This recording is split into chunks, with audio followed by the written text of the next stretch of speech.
Welcome to my channel, students. Today we are going to learn Theory of Production Part 2. I have already uploaded Theory of Production in Managerial Economics Part 1. If you have not seen this, then the link is in the description. So first see Part 1 and then see the Part 2. Okay, let's begin.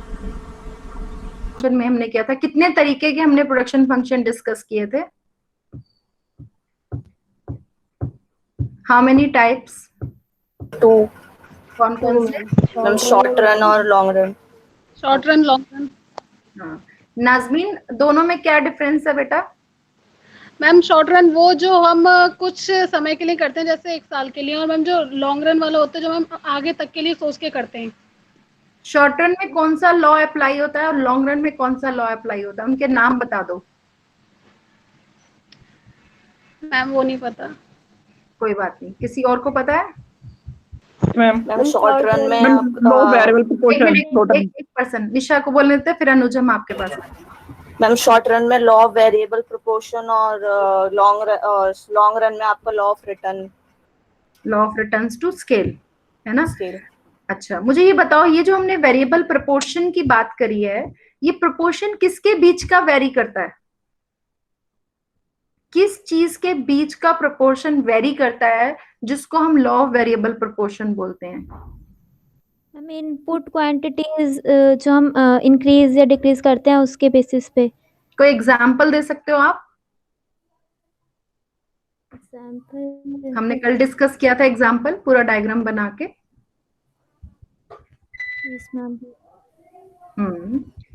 Anybody remembered कल हमने क्या example discuss किया था? Ma'am जैसे labour को increase या decrease करते हैं उसके अकॉर्डिंग, पहले हम इंक्रीज करते हैं तो वो प्रोडक्शन बढ़ता है, फिर इक्वल हो जाता है, देन उसके बाद इंक्रीज करते हैं तो वो डिक्रीज होना शुरू हो जाता है, देन फाइनली माइनस में पहुंच जाता है. वो जो 1 2 3 स्टेजेस पढ़े थे हमने. Yes, very good. So basically जो ये इक्वल हो रहा है या माइनस इंक्रीज हो रहा है, ये हो रहा है कि हर बार जो मार्जिनल प्रोडक्ट है, ठीक है, जो मार्जिनल प्रोडक्शन है वो हर बार पहले शुरू में जितना जितना हम ज्यादा क्वांटिटी बढ़ाते रहेंगे, यूनिट्स ऑफ वेरिएबल फैक्टर हम बढ़ाते रहेंगे, तो जो चेंज आ रहा है, जो मार्जिनल प्रोडक्ट है, जो चेंज आ रहा है, that is increasing in the first stage. ठीक है, और फिर वो सेकंड स्टेज में आके वो स्टेबलाइज हो जाता है और थर्ड स्टेज में आके डिक्रीज होना शुरू हो जाता है और एकदम जाके 0 हो जाता है ना, और वो नेगेटिव भी चला जाता है. ठीक है, तो ये हमने कल डिस्कस किया था. अब हम यहाँ से आगे बढ़ते हैं. तो ये शॉर्ट रन वाला हमारा हो गया. अब हम लॉन्ग रन वाला आज हम डिस्कस करेंगे और फिर हम ये डिस्कस करेंगे कि ऐसा क्यों होता है. Okay, why these laws apply, ये we will also discuss this.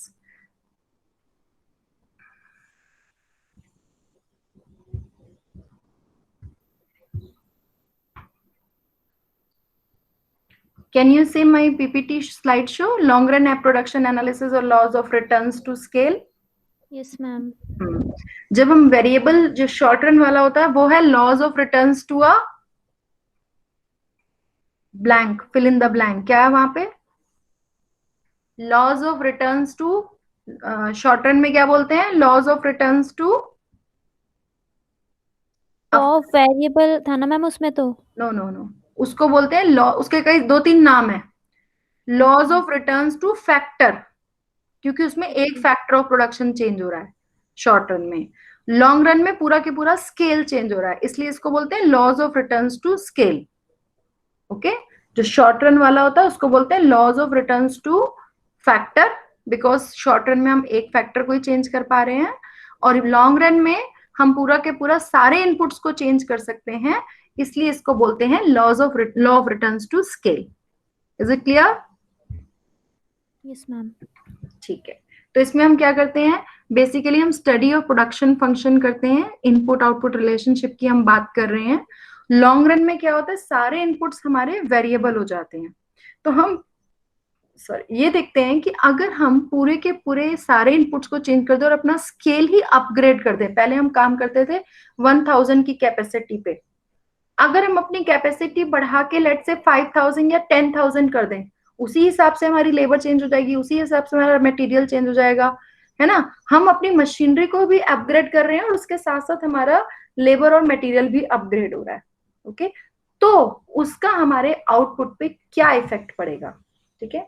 A change in scale means all inputs all factors are varied in the same proportion keeping the factors proportions constant. इसका मतलब है कि उनके आपस का जो रेशो है, यानी कि अगर मेरा पहले रेशो लेबर और कैपिटल के बीच में 10:1 था, तो वो अभी भी 10:1 ही रहेगा, ठीक है। जैसे अगर मेरे पास पहले अगर मैंने 1000 रुपए कैपिटल पे लगा रखे 1000, तो मेरे पास 100 लेबर हैं जो काम करती हैं, ठीक है। इफ 10,000 इज तो 1:10 का रेशियो हो गया।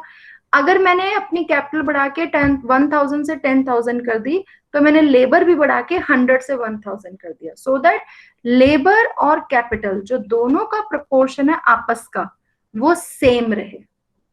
ओके, यही मेजर डिफरेंस है। यहाँ पे प्रोपोर्शन जो है वो वेरिएबल नहीं हो रहे। प्रोपोर्शन कहते हैं उसके पार्ट्स को, है ना, जो उनके आपस में पार्ट्स हैं, कितना परसेंटेज है उनका, वो चेंज नहीं हो रहा है फैक्टर्स का आपस में। So that is why it is returns to scale. और जितनी क्वांटिटी ऑफ इनपुट्स हैं वो स्केल के अकॉर्डिंग ही वेरी करेंगे। अगर हमारा स्केल बढ़ जाएगा तो हमारा लेबर भी बढ़ेगी, हमारा मटेरियल भी बढ़ेगा, सब कुछ इंक्रीज होगा। और इस सब की वजह से हमारा आउटपुट कितना बढ़ेगा, उसको हम बोलते हैं रिटर्न्स टू स्केल। कि हम जब स्केल अपग्रेड किया तो हमें क्या फायदा हुआ, क्या रिटर्न्स मिले हमें। So that is what we are going to study in this long run production analysis, law of returns to scale. अब हम इसको एक्सप्लेनेशन करते हैं। आप सबको समझ में आया कि हमारे law of returns to scale का इनिशियल मीनिंग क्या है? लॉ को एक्सप्लेन करते हैं, समझते हैं और थोड़ा सा। हमारा इनिशियल प्रोडक्शन फंक्शन जो था, Q इज क्वांटिटी जो है function of K and L। Q हमारा आउटपुट है, K हमारा कैपिटल है, L हमारा लेबर है। अब हमने दोनों को, कैपिटल को भी और लेबर को भी, लेट्स से 100% बढ़ा दिया, 10% बढ़ा दिया, 20% बढ़ा दिया, दैट इज M% हमने उसको दोनों को बढ़ा दिया। तो हमारा टोटल आउटपुट उससे N आउटपुट इंक्रीज हो गया। तो new production function will be NQ is equal to F function of MKML। यानी कि अगर हमने लेबर और कैपिटल दोनों को M टाइम्स कर दिया तो हमारे आउटपुट में N टाइम्स चेंज आ जाता है, क्योंकि सेम चेंज आना जरूरी नहीं है। अगर मैंने 10% दोनों को बढ़ाया है, लेबर को भी और कैपिटल को, तो जरूरी नहीं है मेरा आउटपुट भी 10%, आउटपुट 12% भी बढ़ सकता है, 15% भी बढ़ सकता है, 20% भी बढ़ सकता है, और हो सकता है 7% भी बढ़े। तो दैट इज कितना परसेंटेज, कितना टाइम्स मेरा प्रोडक्शन बढ़ता है, दैट इज N टाइम्स। और कितने टाइम्स मैंने quantity of labour and capital बढ़ाया है, दैट इज M टाइम्स। तो इस तरीके से हम पूरा के पूरा हमने स्केल को ही इंक्रीज किया। M टाइम्स हमारा स्केल जो है वो इंक्रीज हो गया। इसकी भी अगेन बिल्कुल सेम कॉन्सेप्ट आता है, लेकिन थोड़ा सा लिखने का तरीका अलग है। अगर मेरा आउटपुट जो हमारा N है वो हमारा आउटपुट को शो करता है, और M जो है वो हम कितना अपना स्केल अपग्रेड कर रहे हैं उसको शो करता है। अगर मेरा जो आउटपुट इंक्रीज है, टोटल आउटपुट ज्यादा इंक्रीज हो रहा है एज कम्पेयर टू जितना इनपुट बढ़ रहा है, तो इसको हम बोलते हैं इंक्रीजिंग रिटर्न्स टू स्केल। मान लो मैं अपना production quantity of labour and capital तो आई एम इंक्रीजिंग जस्ट 10%, और उसकी वजह से मेरा जो प्रोडक्शन है, जो आउटपुट है, दैट इज इंक्रीजिंग बाय 15%। ठीक है, 15% से मेरा आउटपुट बढ़ जाता है अगर मैं अपनी लेबर और कैपिटल को 10% बढ़ाती हूँ तो इसको बोलेंगे कि इंक्रीजिंग रिटर्न्स है, क्योंकि हमें रिटर्न ज्यादा मिल रहा है ना। तो इसलिए अगर N हमारा ज्यादा है, टोटल आउटपुट का इंक्रीज ज्यादा है एज कम्पेयर टू कितना हम इनपुट्स पे इंक्रीज करते हैं, तो that is called increasing returns to scale. अगर ये दोनों बराबर हो जाते हैं, ठीक है, कि हमारा 10% ही हम इनपुट बढ़ाते हैं और 10% ही उससे हमारा आउटपुट बढ़ता है, तो उसको हम बोलते हैं कांस्टेंट रिटर्न्स टू स्केल, कि बिल्कुल कांस्टेंट है, जितना इनपुट डालोगे उतना आउटपुट बढ़ेगा, कोई एक्स्ट्रा फायदा नहीं होने वाला हमें। और अगर ऐसी कंडीशन आ जाए कि N जो है वो लेस हो जाए, यानी कि हमारा उतना आउटपुट नहीं बढ़ रहा जितने हमें अपने इनपुट्स बढ़ाने पड़ रहे हैं, तो उसको बोलते हैं हम state of diminishing returns to scale, क्योंकि अब हमारा क्या हो गया, रिटर्न्स जो है वो कम होती जा रही हैं। ठीक है, तो मैं इसको दोबारा आप ये डायग्राम बना सकते हैं और इसको याद कर सकते हैं, इसका स्क्रीनशॉट ले सकते हैं।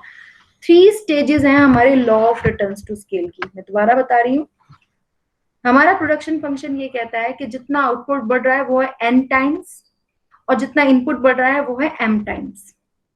अगर हमारा आउटपुट ज्यादा है इनपुट के कंपैरेटिवली, जितना हम इनपुट बढ़ा रहे हैं उससे कंपैरेटिवली, तो हम बोलते हैं कि ये हमारा इंक्रीजिंग रिटर्न्स टू स्केल है। जितना आप बढ़ाओगे उससे आपको बढ़ के मिल रहा है। लेकिन अगर वो सेम ही है, n is equal to m आ जाता है, तो उसको हम बोलते हैं कि हमारा कांस्टेंट रिटर्न्स टू स्केल है।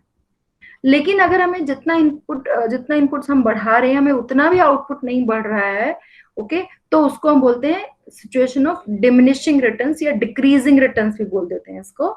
इंक्रीजिंग रिटर्न्स, कांस्टेंट रिटर्न्स और डिक्रीजिंग। जैसे कि आप ये देखिए, ये हमारा फंक्शन है, ठीक है, इनपुट हमने जो प्रोडक्शन फंक्शन पढ़ा था ना, यस मैम। दिख रहा है प्रोडक्शन फंक्शन, दिख रहा है बेटा? यस मैम, आप शो हो रहा है। हाँ, तो ये हमारा प्रोडक्शन फंक्शन हमारा, देखिए अगर हमारा इनिशियली जो है वो कैपिटल और लेबर था, तो हमने उसको मल्टीप्लाई किया कि हमने इनपुट जो है वो हमने m बढ़ाया, लेकिन आउटपुट जो है वो हमारा n टाइम्स बढ़ गया। Okay, is it clear now? अब देखो आप लोग, जो मैं आप सबको बता रही थी कि अगर हमारा n is greater than m तो आउटपुट ज्यादा हो रहा है, तो इसलिए हम उसको इंक्रीजिंग रिटर्न्स टू स्केल बोलेंगे। अगर दोनों बराबर हैं तो हम उसको कांस्टेंट रिटर्न्स टू स्केल बोलेंगे। और अगर हमारा n लेस देन हो जाता है m के, आउटपुट कम हो रहा है हमारा, इंक्रीज एज कम्पेयर टू जितना हम इनपुट्स बढ़ा रहे हैं, तो हम उसको डिक्रीजिंग रिटर्न्स टू स्केल बोलेंगे। और ये हमने x एक्सिस पे इनपुट्स दिखा रखे हैं, y एक्सिस पे हम इसके आउटपुट्स दिखा रहे हैं कि कितनी क्वांटिटी हम प्रोडक्शन हो रहा है। तो शुरू में फर्स्ट जो है वो इंक्रीजिंग रिटर्न्स है, इसलिए ऐसे बढ़ रहा है ये इनपुट के साथ साथ, फिर कांस्टेंट हो जाता है, और फिर वो आउटपुट जो है वो धीरे धीरे घटना शुरू हो जाता है। जैसे जैसे हमारा नीचे जो x एक्सिस है उस पर हमारा इनपुट जैसे जैसे बढ़ता जा रहा है, तो इनपुट के बढ़ने से पहले वो इंक्रीजिंग हो रहा है, तो इसलिए बढ़ता जा रहा है, फिर कांस्टेंट रह रहा है, और फिर डिक्रीज होता जा रहा है। तो इसको हम बोलते हैं law of returns to scale. अब क्वेश्चन आता है कि ये रिटर्न्स टू स्केल क्यों ऑपरेट करता है? तो उसके लिए हमारा है economies and diseconomies of scale. आपने सुना है ये टर्म कभी, economies and diseconomies of scale? Can anybody give me any example? अच्छा ये बताओ, आप लोग कभी ऐसा हुआ है कि सब्जी एक तो हमारा शॉपकीपर है जो रिटेल वाला है, कभी आपने होलसेल की मार्केट में सामान खरीदा है? इसमें वहां पे सस्ता मिलता है रिटेल वाले से। क्यों? क्योंकि वो ज्यादा क्वांटिटी में लाते हैं, और इस वजह से माइट भी नहीं, सच में, ठीक है, वो ज्यादा क्वांटिटी में लाते हैं, that is a right answer, ठीक है। तो उनको सस्ता पड़ता है इसलिए वो आपको सस्ता देते हैं। अच्छा ये बताओ, उनको सस्ता क्यों पड़ता होगा? अगर मैं स्टोरेज कॉस्ट की बात करूं, ठीक है, तो जब हम ज्यादा सामान खरीद के ले आते हैं तो स्टोर करके रख सकते हैं और फिर उसको धीरे धीरे बेच सकते हैं, है ना। जो ज्यादा सामान एक साथ खरीदता है उसकी बाइंग पावर कम होती है, ज्यादा होती है? बार्गेनिंग पावर ज्यादा हो सकती है ना, और उसको वो सामान सस्ता मिलता है इसलिए वो आपको सस्ता देता है, और सस्ता मिलता है इसलिए आप भी उसको ले सकते हो, ठीक है। लेकिन क्या आप ऐसा बहुत सारा भी एक साथ खरीद सकते हो? लिमिट है ना उसकी भी। तो यहाँ पे जो रीजन आ रहा है, अगर इसी चीज को हम प्रोडक्शन पे अप्लाई करें तो ये हो जाता है हमारा economies and diseconomies of scale. Scale का मतलब है हम बहुत ज्यादा एक साथ कर रहे हैं काम, प्रोडक्शन बहुत ज्यादा कर रहे हैं, तो उसमें हमारा इकोनॉमीज रहती है, शुरू में ऑपरेट करती है। जैसे फॉर एग्जांपल इसको हम समझ सकते हैं इस तरीके से, एक बिल्डिंग है, ठीक है, उसका रेंट है let's say 1 lakh rupees, okay. अगर आप वहां पे सिर्फ 10 यूनिट प्रोड्यूस करते हो तो पर यूनिट कॉस्ट बहुत ज्यादा आएगी, है ना। लेकिन अगर आप 100 यूनिट प्रोड्यूस करोगे तो पर यूनिट कॉस्ट कम हो जाएगी। लेकिन अगर आप उससे भी ज्यादा बढ़ा दोगे तो आपके पास मशीन रखने की जगह भी नहीं बचेगी, तो उससे क्या होगा, नुकसान ज्यादा हो जाएगा। तो इसलिए क्या होता है, एक समय तक तो इकोनॉमीज ऑफ स्केल ऑपरेट करती हैं कि हमें ज्यादा क्वांटिटी का फायदा जो है वो हमें मिलता है, कि हमें पर यूनिट कॉस्ट जो है वो सस्ती पड़ने लगती है। तो उसको बोलते हैं शुरू में इकोनॉमीज ऑफ स्केल। लेकिन आफ्टर अ वाइल क्या होता है, जब बहुत सारी चीजें एक साथ हो जाएं तो नुकसान होना शुरू हो जाता है, उसको बोलते हैं हम डिसइकोनॉमीज ऑफ स्केल। तो जो जब हमारा इंक्रीजिंग रिटर्न्स जब तक अप्लाई कर रहा है तब तक इकोनॉमीज ऑफ स्केल काम कर रही है, मितव्ययता जिसे हम बोलते हैं। ज्यादा हम ले रहे हैं तो हमें सस्ता पड़ रहा है। लेकिन अगर हम एक लिमिट से ज्यादा प्रोडक्शन बढ़ा देते हैं तो वहीं पे वेस्टेज ज्यादा होनी शुरू हो जाती है। तो वो हमारी डिसइकोनॉमीज ऑफ स्केल, यानी कि ज्यादा स्केल बढ़ाने पे जो नुकसान है वो हो जाता है। ठीक है, इसका मैं आपको एक एग्जाम्पल देती हूँ, रियल लाइफ एग्जाम्पल। जैसे आजकल कई बार आपने देखा होगा, ये जो बिल्डर्स हैं, ठीक है, रियल एस्टेट की अगर हम बात करें तो जो बिल्डर्स होते हैं अगर वो एक दो प्रोजेक्ट पे ही काम कर रहे हैं, ठीक है, 2 या 3 प्रोजेक्ट पे ही काम कर रहे हैं, तो उनको हो सकता है सस्ता पड़े सामान, भाई एक साथ मटेरियल मंगा लिया 2-3 बिल्डिंग्स का एक साथ कर लिया तो ठीक है। लेकिन ऐसे भी हमने केसेस देखे हैं जो कि फाइनली क्या होता है, अगर बहुत जगह काम एक साथ छिड़ दिया जाए तो उससे क्या होगा, कहीं पे भी काम पूरा नहीं होगा। Can you give me any example, real life example of any real estate जिसने बहुत ज्यादा बिल्डिंग्स बनाने की कोशिश करी और उसके बाद वो बिल्कुल नुकसान में चला गया? ऐसे बहुत सारे एग्जाम्पल्स हैं हमारे पास। हाँ बोलो अविनाश, क्या कर रहे हो? उसका भी नुकसान हुआ था काफी, और उससे काफी लीगल इशू हो गए थे। किसका नाम ले रहे हो बेटे, कौन से बिल्डर का नाम ले रहे हो? Supertech yes, Supertech is an example. और आप में से कोई इधर रहता है एक्सप्रेस वे पे, नोएडा एक्सप्रेस वे के आसपास? वहां पे भी एक बहुत फेमस बिल्डर है जिसके साथ हुआ और आजकल बहुत केस चल रहा है उसका। You know JP? Yes sir. उसके साथ भी यही केस है ना, राइट? तो वो क्यों है? क्योंकि उन्होंने शुरू में तो इकोनॉमीज ऑफ स्केल मिला उनको, this is a real life example, है ना। लेकिन उसके बाद जब स्केल बहुत ज्यादा उन्होंने बढ़ा दिया, जो हैंडल करने के बाहर हो गया, तो अल्टीमेटली दे वर इंसॉल्वेंट, है ना। तो बहुत सारा रियल एस्टेट में ये बहुत रियल लाइफ एग्जांपल था, that's why I give it to you. Economies and diseconomies of scale की हम बात करते हैं। तो जो economies and diseconomies of scale है, ये काम करते हैं जब लॉन्ग रन में हम स्केल ऑफ प्रोडक्शन को बढ़ाते हैं। आप देख पा रहे हो economies and diseconomies of scale की slide? Is it visible? Yes ma'am. तो लॉन्ग रन में क्या होता है, जब हम स्केल ऑफ प्रोडक्शन बहुत ज्यादा बढ़ाते हैं तो एक पॉइंट तक फर्म को इकोनॉमीज ऑफ स्केल मिलता है, यानी कि उसको ज्यादा प्रोडक्शन करने के फायदे मिलते हैं। और वो फायदे क्या होता है, कॉस्ट ऑफ प्रोडक्शन कम हो जाती है, प्रोडक्शन एफिशिएंट होने लगता है, प्रोडक्शन एफिशिएंसी बढ़ जाती है। और such economies accrue to the firm in the course of expansion और its scale of operations by increasing the factors. कि हम जितने भी फैक्टर्स हैं उनको जब हम बढ़ा रहे हैं तो जो कंपनी की बाइंग पावर है, बार्गेनिंग पावर है, चाहे वो एम्प्लॉय से हो, चाहे वो मटेरियल से हो, चाहे वो मार्केट से हो, है ना, वो बढ़ जाती है। तो ठीक है, तो 2 तरीके की इकोनॉमीज होती है हमारी, internal economies and external economies. सबसे पहले हम बात करते हैं इंटरनल इकोनॉमीज। इंटरनल इकोनॉमीज की स्लाइड दिख रही है आपको? Yes ma'am. हेडिंग शो हो रही है। गुड।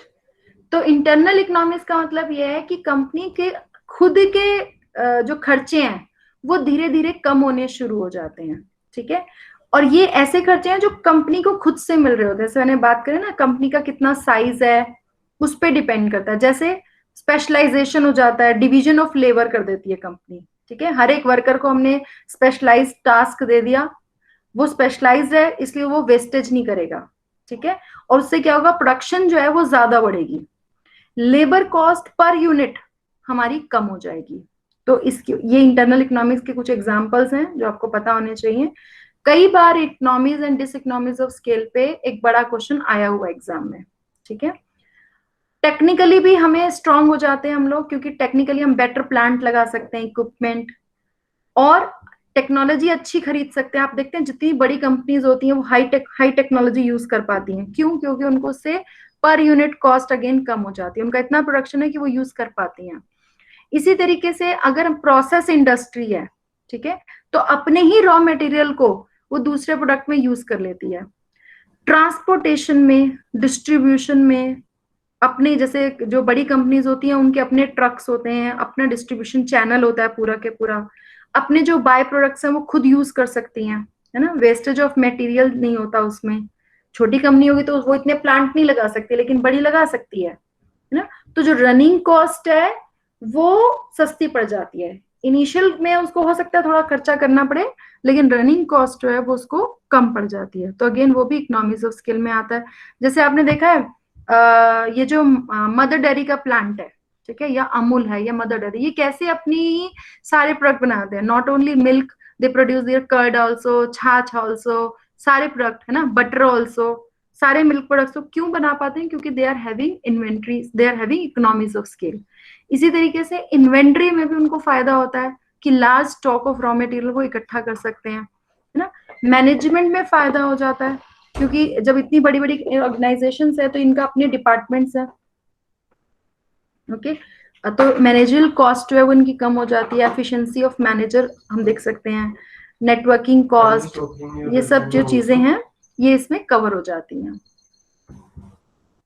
मार्केटिंग में फायदा हो जाता है, क्योंकि मार्केटिंग में बल्क मार्केटिंग कर सकते हैं। आपने देखा होगा ब्रांड एम्बेसडर्स ला सकते हैं, है ना।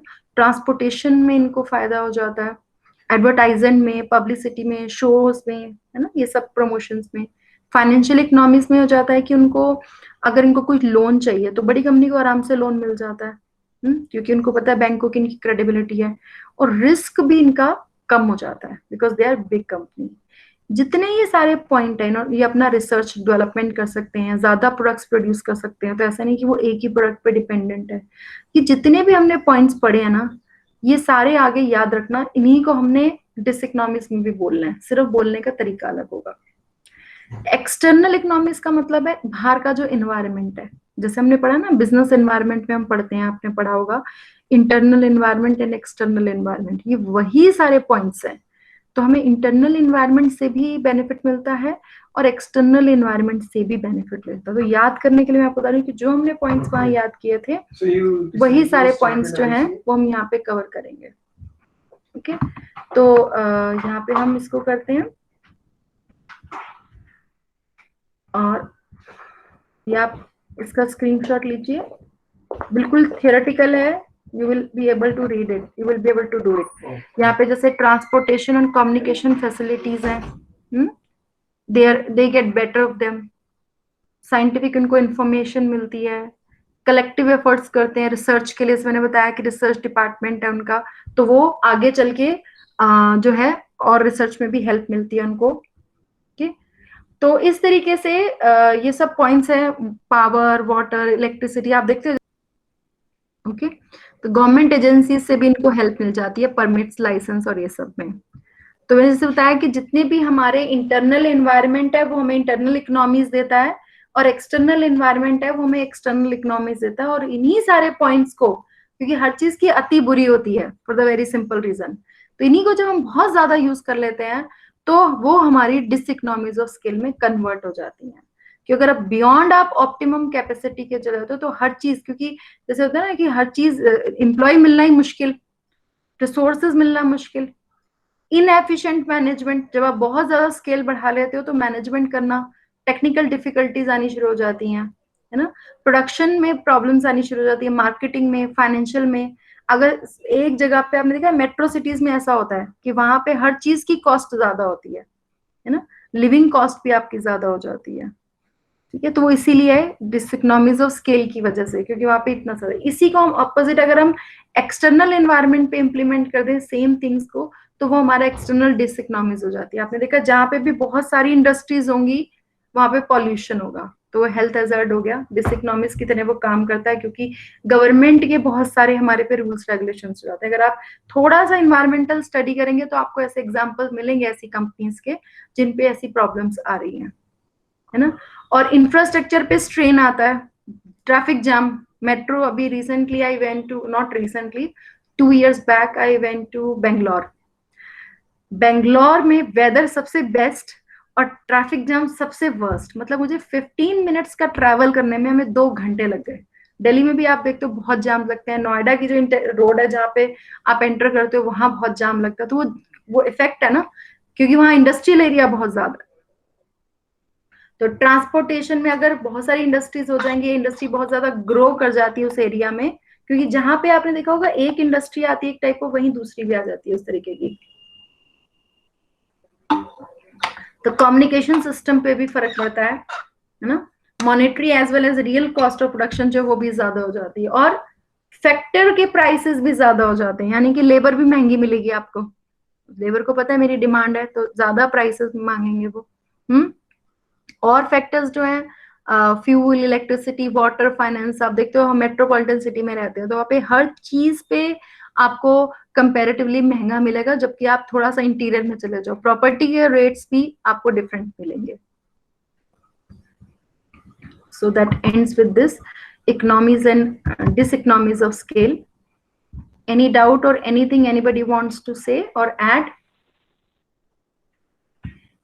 ये पूरा थोड़ा थियोरेटिकल ज्यादा था, तो आप इसलिए इसको एक बार खुद पढ़िएगा। आई होप आप लोगों ने इसको नोट कर लिया होगा जो हम साथ में पढ़ा रहे थे। तो आप इसको एक बार जब खुद करेंगे तो आपको ज्यादा अच्छे समझ में आएगा।